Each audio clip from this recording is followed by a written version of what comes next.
If you ever bought a guitar, you know there's a bunch of factors to consider. How about we rank all of these factors to find out what really influences your decision on buying a guitar? I mean, my decision. Here are the factors. Here's the scoring table where 1 is the least important and 5 is the most important. And by the way, I'm Vadusha and I'm the greatest expert on guitars in the entire world and maybe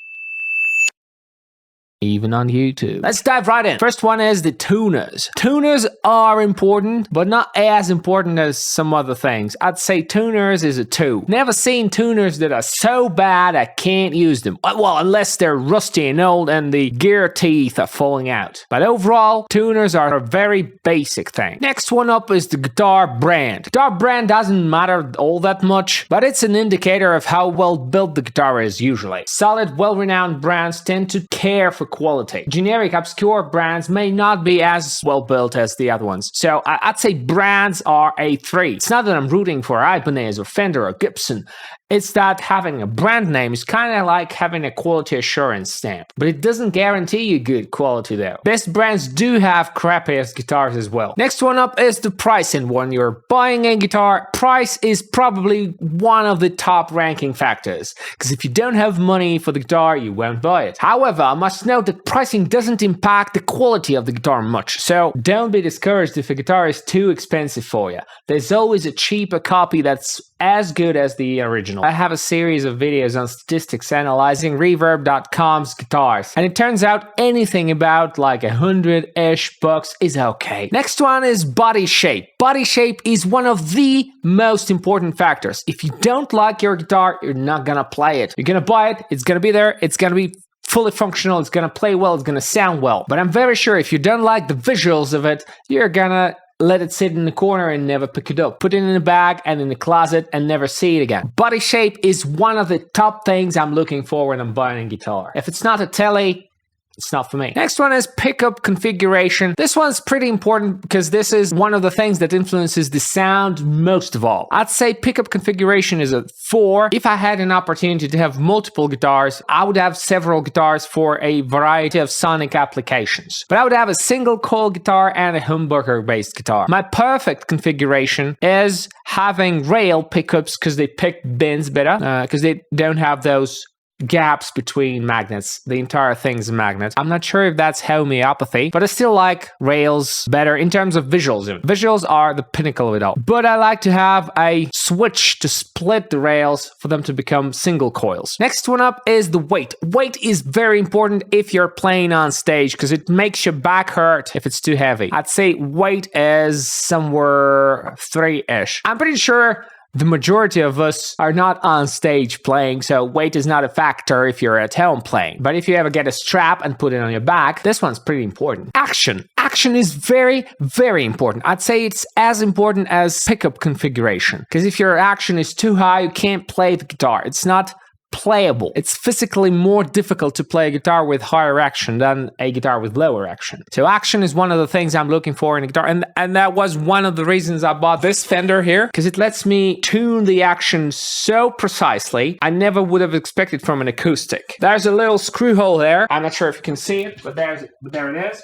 Screw hole. You put a hex wrench in there, turn it, and it changes the angle of the neck, making the action higher or lower depending on my needs. Very cool, totally recommend. I don't know if Fender is doing this with all of their modern guitars or not, but if they do, that's a cool feature. And if you have an opportunity to buy a guitar with this feature, this makes all the difference in the world. Next one up is scale length. I would say it's not all that important. Scale length influences how wobbly your strings are gonna be, probably influences the sound quality. The longer the scale length, the stronger you have to pull your strings for them to sound higher. So bends are more difficult if the scale length is too long. Pressing the strings against the fretboard is more difficult. So I like shorter scale lengths, but it's not like very important. Next one is the bridge configuration. I don't really like tunematic bridges. Not sure why. I have no reason to not like tunematic bridges, but I just don't. I like roller bridges, and I like Fender style bridges that have individual tuning pieces that allow you to manipulate every string individually. If your bridge is a single piece, it's very hard to fine tune your guitar. So bridge is important, probably as important as the weight. The next one is associated with bridges, and that's the tremolo bar. I love guitars with tremolo bars, and my favorite is Bixby because it's smoother, it's not as dramatic as a Floyd Rose, and most importantly, it affects the visuals because it looks nice when you have a whole metal piece on your guitar body. Aesthetically, it's more appealing to me. Next one is whether your guitar pickups are active or passive. I'm not sure if there's a difference. I would put it in the one category. I don't care. I don't have active guitars if you don't count the acoustic because it has an amp built in and it has to be powered by a battery. But I don't really care if the guitar is active or passive. It's not a factor that influences my decision. Next one is what metal your frets are made of. I think metal influences how long your frets are gonna last before you have to change them or grind them. And maybe fret smoothness also influences the sound when you make bends. If it makes this rusty, scratchy sound or not. So I'd say metal is like 2-ish. Next one is the number of frets. I used to dream about 24 plus frets guitars. Now I don't really care because I don't play above, say, 17th. This one is 24 frets, the bass. Not sure why they just built it this way. I never play here. I'll play like anything below 12th fret on the bass is fine with me. This one has 12, 15, 17, 19, 20, 21 frets. I would be okay with 90, but the more frets you get, the more accessibility to 15th and 17th fret you normally get because they stick out and the playability is better. This is not important for me at all. This is not a factor. I'm not a shredder. And last one about frets is what the frets are, how high they stick out of the guitar. And I like higher frets. I like thick, fat, jumbo frets. I'd say it's a 3 for me because the lower the frets are, the smaller the frets are, the more your fingers push against the actual wood of the fretboard and it makes it harder to bend. That's pretty much it. Next one is the neck shape. Neck shape is pretty important because it influences the playability, how the guitar feels in your hand. I'd say it's a 4. Some necks are D necks, some necks are C-shaped necks. I like thinner, flatter necks. Next one is hollow body or solid body. I don't really care. If I were looking for a hollow body, that's an exotic kind of a guitar for me, so I would say it's a 2. I don't know. If a guitar I like is hollow body, it wouldn't change my decision. But if I were looking for a hollow body guitar, that would be the top factor for sure.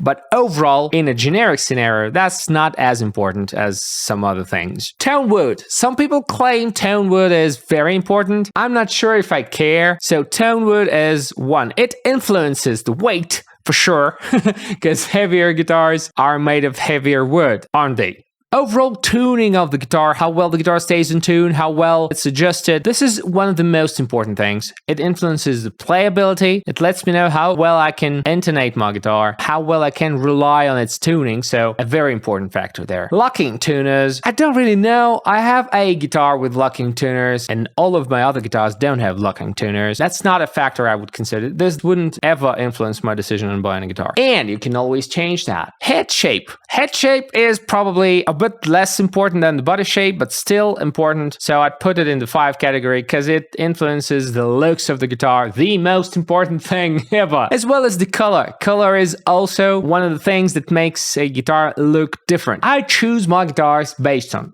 body shape, headstock shape, and color. Then goes this line. What else? If it's an electric or an acoustic, that's pretty important. I would say it goes here, because if you're looking for an acoustic, you wouldn't buy an electric, and vice versa. Accessories like bags. I don't think that's important. My Fender came with a bag. This one came with a bag. Is there a guitar they sell that doesn't come with a bag? Not a factor at all. Collector value. Collector value is not for me. I know some people really care for how much the guitar is valuable. I'm not really sure if I care at all. New versus used guitars. I tend to buy new guitars, but I don't really mind if my guitar is used, so I think it's a 2 there. Some people buy used guitars on purpose because of collector value, and of course because used guitars tend to cost less. Fan frets or straight frets. I don't know. I've never played a guitar with fan frets, so I'd say it's a minor factor. The location the guitar was made in. For some reason, people care if the guitar was made in the US or in Mexico or in Indonesia. I don't. If it plays well, and it has all the other characteristics. Who cares? Binding. Binding is a little strip there on the edge of your guitar. This one doesn't have any binding, just painted something. Gibsons tend to have binding around them. I don't find it too appealing. To me, it's one of those minor factors right there. And lastly, tear and wear. Some people buy artificially reliced guitars. I don't think artificial wear is of any value. Natural wear is, because it's full of memories. You know every scratch, you know every dent, you have some sentiment behind any damage you made to your guitars. Making that artificial kind of takes the soul out of it. There you have it. There's the list of things that are important. First of all, the looks and the type of the guitar. Then some playability and physical characteristics. Then there's some parameters like weight and bridge type and fret type and the brand, because it's a marker of quality. Then go some less important details, and the least important details are whether the pickups are active, how many frets the guitar have, the tonewood, locking tuners, accessories, collective value, fret configuration, whether it's fan frets or not, what the guitar was made in, binding, and tear and wear. Again, the most important thing is the looks of the guitar, because that is the one thing that makes you play the guitar. If you don't like your guitar, if you don't like the shape, if you don't like the color, you're not gonna play it. Also, playability. If you can't physically easily play your guitar, not because you're not practicing, but because the guitar is crappy, you're not gonna play it as well. These are the things that make you play the guitar. These are the things that make you practice. These are the things that make you invest your time into honing your skill. All right, thank you all for watching the video till the very end and not skipping any bit of it. It lets YouTube know the video is interesting and lets it spread it across users. And most importantly, it makes me happy. Please like the video if you liked the video. Please subscribe if you have a heart. And I wish you to buy your dream guitar, because you're awesome.